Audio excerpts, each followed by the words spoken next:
मैं बृजराज पाठक, आप सबका फिजिक्स शिक्षक। मैं आपको बता देना चाहता हूं कि कल जो आपकी फिजिक्स की परीक्षा है उसमें कुछ महत्वपूर्ण चीज़ों को आप अवश्य पढ़ लेंगे, एक बार देख लेंगे। जैसे हाइगेंस के तरंग सिद्धांत के आधार पर प्रकाश के अपवर्तन और परावर्तन की व्याख्या, इसको आप ज़रूर पढ़ लेंगे। दूसरी चीज़ है कि बियो सावर्त नियम और किसी वृत्ताकार धारावाही कुंडली के कारण उसके अक्ष पर चुंबकीय क्षेत्र का व्यंजक, इसको जरूर आप लोग देख लीजिएगा। विद्युत द्विध्रुव आघूर्ण के कारण किसी बिंदु पर विद्युत क्षेत्र की तीव्रता, यानी विद्युत द्विध्रुव से संबंधित प्रश्न आ सकते हैं, इसको आप लोग एक बार जरूर देख लीजिएगा। दूसरा कि आप कम से कम ट्रांसफार्मर को एक बार देख लीजिएगा, क्योंकि उससे क्षय वाला जो नियम है उसमें 2 नंबर का प्रश्न आ सकता है। ट्रांसफार्मर के लोह क्षय, ये फ्लक्स क्षय, इस सब को आप लोग, ताम्र क्षय, इस सब को आप लोग एक बार देख लीजिएगा, ये इंपॉर्टेंट प्रश्न रह सकता है। दूसरा चीज़ है कि आप संयुक्त सूक्ष्मदर्शी से प्रश्न आ सकता है। गोलीय सतह से प्रकाश के अपवर्तन का सूत्र आ सकता है। समतुल्य लेंस से सूत्र प्रश्न आ सकता है। और समतुल्य लेंस के लिए ऐसा सूत्र आ सकता है कि जब 2 लेंस एक दूसरे से d दूरी पर स्थित हों तो समतुल्य लेंस की फोकस दूरी और उसकी क्षमता का व्यंजक प्राप्त करने के लिए आ सकता है, इसको एक बार देख लीजिएगा आप लोग। दूसरा चीज़ है कि किरचॉफ के नियम को आप लोग देख लीजिएगा, और उसके द्वारा व्हीटस्टोन ब्रिज संतुलन की शर्त को भी आप लोग देख लेंगे। ये एक ही साथ प्रश्न आता है, इस प्रश्न को आप लोग जरूर देखिएगा। दूसरा चीज़ है कि आप लोग जैसे संचार व्यवस्था में मॉड्यूलन, वी मॉड्यूलन, इसको एकदम एक बार देख लीजिएगा आप लोग, बहुत इंपॉर्टेंट प्रश्न है। ई कॉमर्स देख लीजिएगा। इसके बाद WWW के लिए आता है प्रश्न। अर्धचालक में आप लोग देख लीजिएगा, अर्धचालक युक्तियाँ, लॉजिक गेट के बारे में, सभी गेट को एक बार देख लीजिएगा। एंड गेट, और गेट, नॉर गेट, इस सब गेट के बारे में भी आप लोग देख लीजिएगा। इसकी गणितीय संक्रिया और सत्यता सारणी, इस सब पर जरूर एक बार ध्यान आप लोग दीजिएगा, बहुत इंपॉर्टेंट प्रश्न है ये। दूसरा चीज़ है कि हाइड्रोजन परमाणु के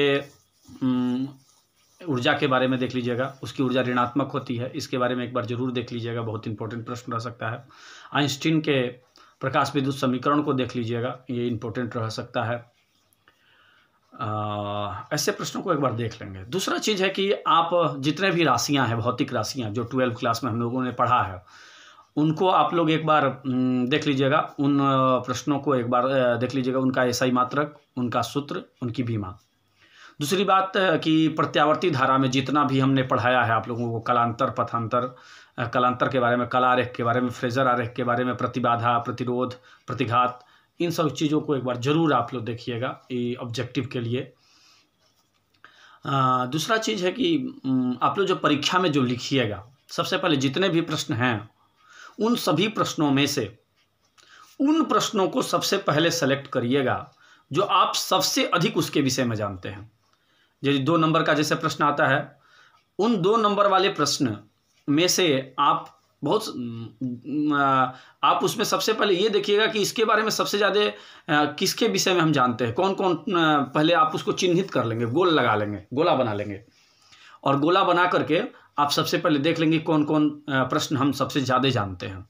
जैसे हमको लगता है कि 20 प्रश्न रहेंगे आपको, 2-2 नंबर वाले, जिसमें से आपको 10 का उत्तर देना है। और तो 20 में से वो कौन 10 प्रश्न हैं जिनके बारे में सबसे अधिक मैं जानता हूँ, सबसे अच्छा लिख सकता हूँ, उन 10 प्रश्नों को आपको लिखना है। फिर आपको 6 प्रश्न रहेंगे 5-5 नंबर वाले।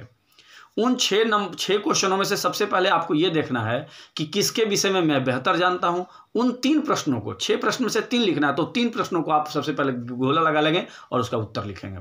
फिर आप ऑब्जेक्टिव क्वेश्चन को भी ऐसा ही करेंगे, उन प्रश्नों को ध्यान देंगे, उन प्रश्नों को का उत्तर देंगे जिनको ऑब्जेक्टिव में आप करेक्ट जानते हैं, सही जानते हैं, उनका उत्तर देंगे। लाइन से देना जरूरी है, उनको आप देंगे उत्तर। तो मेरी ढेर सारी शुभकामनाएं हैं कि आप लोग बहुत अच्छा करें, और आप लोगों को ढेर सारा मैं आशीर्वाद देता हूं। और आप लोग बढ़िया से एग्ज़ाम दीजिए, परीक्षा सेंटर में सही समय पर पहुंच जाइए, और आप एकदम निश्चिंत होकर के जाइए।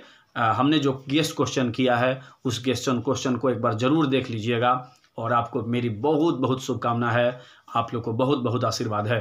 धन्यवाद। आप लोग साइंस कोचिंग सेंटर का नाम रोशन करें, ऐसा मेरा मानना है, ऐसा मेरा विश्वास है।